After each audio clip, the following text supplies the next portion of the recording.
Hey guys, now in this video let's discuss SAGA Distributed Transaction Pattern. Now first we will understand our custom requirement and then we will understand the challenge to implement that requirement. Now when we are discussing this requirement, we will also understand that yes, we can use Azure Durable function to manage state, that is to manage persistence, but we can also store our state, that is we can persist our data in database. That means though Azure Durable functions they can manage state for us, but we can explicitly store, that is we can explicitly save this state in our database. And then finally we will discuss the solution for this requirement, that is SAGA pattern. So SAGA, it is a way to manage distributed transactions in microservice architecture. Now guys, as far as this video is concerned, we'll just understand the concept and we will see the code in our next video. And now let us understand our requirement. Now what is our requirement? So let's say customer places food order online. So the first step, it will be customer places the order, then next step customer makes the payment, and then the third step delivery guy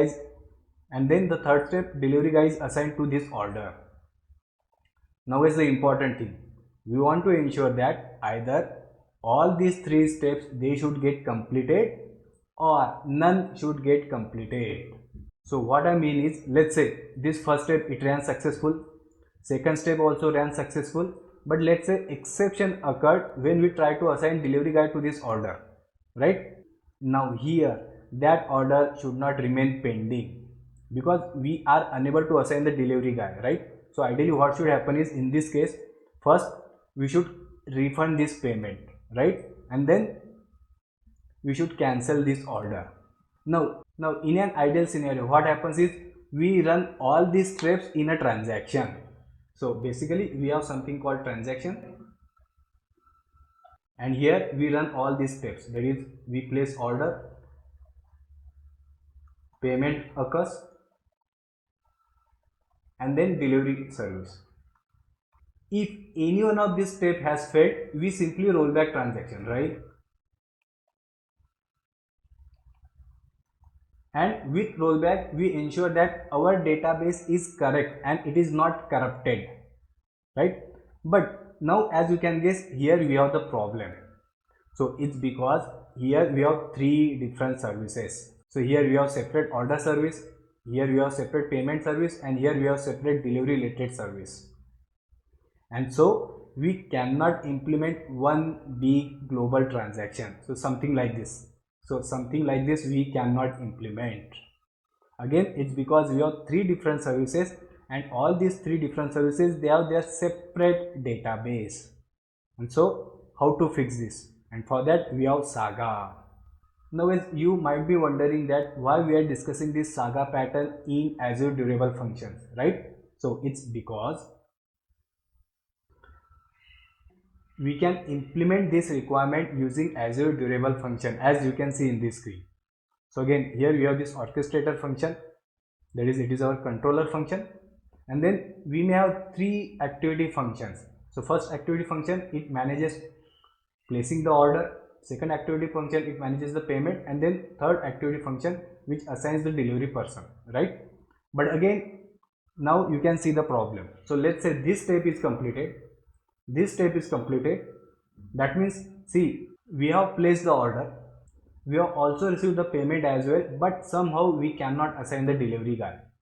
See guys, now till now we have been discussing that durable functions they manage state for us, but it's not necessary that state is managed by durable functions only.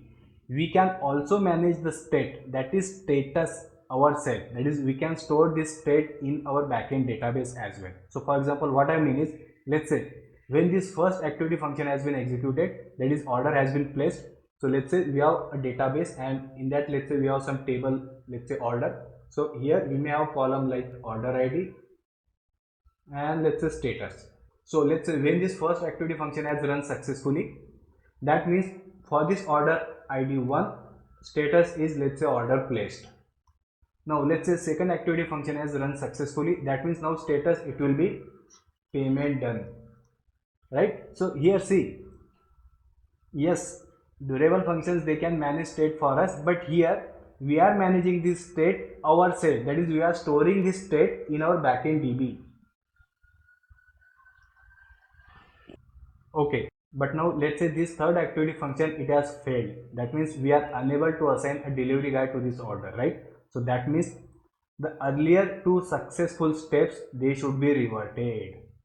So ideally what should happen is, this order, now see this order ID, it should be updated to cancelled. So in simple words, we should revert this process. That is, it was payment done, now we should update it as payment refunded. And then earlier we had placed this order, now we should update the order status as cancelled. So again, if you see here, we are reverting the process. And now as we can guess what should be the solution. So each state, that is each service, of course it has local transaction. So let's say one service, it may place the order, another service, it may handle payment, right? But in addition, we should also have compensating transaction for each of the service. So any of the step in workflow, if it fails, our app it will run compensating transaction for earlier executed steps. So again here, let's say if this delivery service has failed and earlier this payment service and placing order service, they have been successful, we should simply revert these steps. So for this we should have compensating transaction. So now guys, I hope you have understood the concept, and now in our next video let's see the demo.